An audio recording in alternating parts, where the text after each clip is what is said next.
এটা কেন দেওয়ালে করা আছে।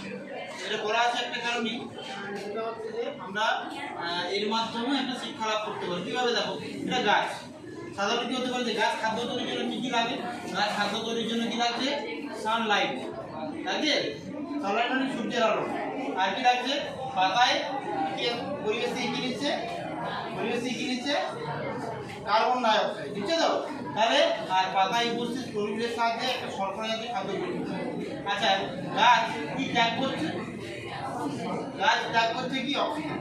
আচ্ছা, মাটি থেকে জল নিল, সূর্যালো এবং কার্বন ডাই অক্সাইডের উপস্থিতিতে কি করছে, একটা খাদ্য তৈরি হচ্ছে।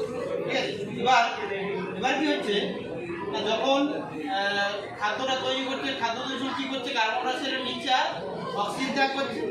তাহলে কার্বন ডাই অক্সাইড কখন গ্রহণ করছে গাছ, কোন সময়, দিনের বেলা, আর অক্সিজেনটা ত্যাগ করছে।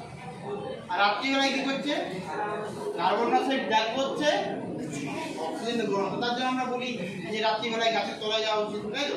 তাহলে কিন্তু এইভাবে প্রত্যেকটা দেওয়ালেই বিভিন্ন ধরনের যে এডসগুলো আছে, যেগুলো আমরা মানে শিক্ষা শুধুমাত্র বইয়ের পাতার মধ্যে সীমাবদ্ধ। যে বই যেটুকু আমরা পড়লাম শিক্ষা তেমন না, স্কুল প্রাঙ্গণে আমরা যেখানেই যাবো সেখানেই দেখবো এইভাবে শিক্ষা সহায়ক উপকরণ দেওয়া আছে, যার মাধ্যমে আমরা শিক্ষা লাভ করতে পারি। ঠিক আছে।